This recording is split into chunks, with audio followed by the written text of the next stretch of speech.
Birmingham, the Renaissance city, a city of change. Birmingham has been made famous for its open gay nightlife and support for the gay community. Hosting festivals such as Gay Pride, I recognise that we as a community have come a long way for gay rights. But is there more to be done?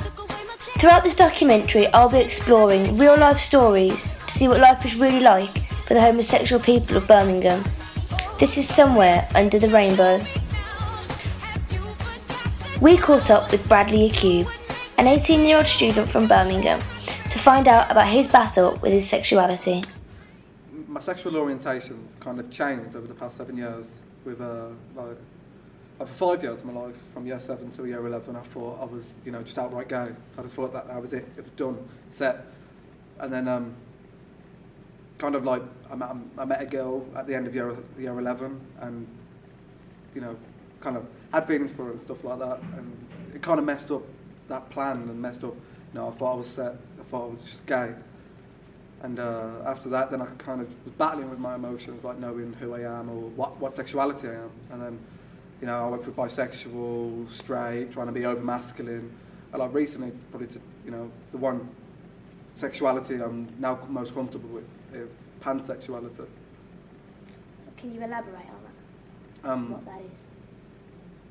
Pansexual is like the fact that you're gender blind. You don't fancy or you feel attracted to a sex.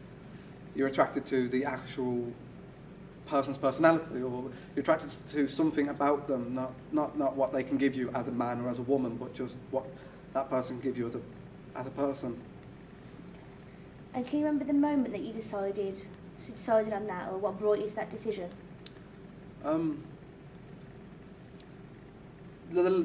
say the last 2 years of my life have been like a massive battle, and I've had a lot of friends like kind of support me, because now that I'm kind of seeing more groups, and I'm going clubbing, or I'm going to the pubs, and I'm meeting different people, and people that are similar to me, been through the same stuff. So like confused people, or people that are now lesbian or gay or bisexual, pansexual, polysexual, whatever, the amount that are out there anyway. It's like they've helped me to try and find who I am and feel comfortable with who I am. Okay. So does that mean that you consider your sexuality a choice then? I think it's a choice to a certain extent, that I'm choosing now what to establish myself as. But I think in a general sense, it's not a choice. I don't believe you would choose to be bullied or choose to be, kind of persecuted for being who you are. So then you're saying you don't choose to feel how you feel, but you have to choose to act upon that for society to accept you?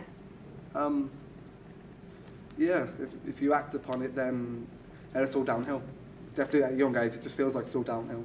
But then if you hide it, it's not as bad. And obviously growing up in a Catholic school couldn't have been easy. Did you ever experience any prejudice or bullying? Yeah, pupil-wise, going through school, I kind of came out when I was in year 7, and I didn't intend to come out, but it kind of happened. In year 7 it wasn't too bad, because they were all still kids. They didn't know what gay was, and if they did, they didn't find out till later on. It was kind of, when it got to year 8, year 9, year 10, it was like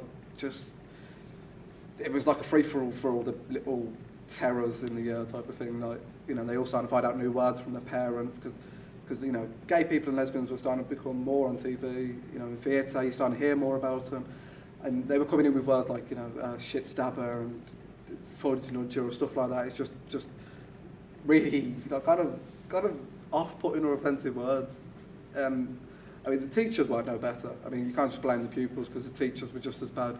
I could be in an RE lesson, and the whole class is learning about God, and I respect religion. I think if you want to put yourself into a faith, then do that, but don't purge people that are different to what your faith believes in. Because I remember being in RE, and I've got a teacher turning around to me and publicising it to the class, and I've got some of them random nasty little homophobics in the class as well, turning around and going, yeah, gays are wrong, teachers turn around and said. And then all the people are like, yeah, the dirt, yeah, Brad, you're gay, you shouldn't be in here, stuff like that, shouting it. And it's just, you kind of feel like you're there in the class and there's no way out, just like you're trapped in the school. And obviously you stayed on at the school to go to sixth form, so do you find it got easier as you grew up? Yeah, I mean, it did get easier. It did get easier.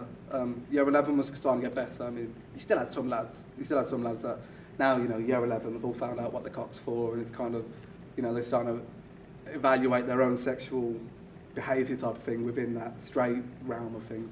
And, they're coming out with all the flirting and messing about, but it's not as bad as it was. It wasn't as, offensive, not like, shouting things. It was more like messing about.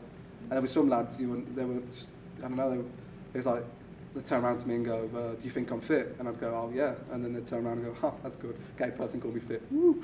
It's like, okay, it kind of turned into a more of a positive than a negative the older I got. Obviously when we got in contact with you, you mentioned on the subject of being in an abusive relationship. Do you think you could elaborate on that? Yeah, when I was growing up and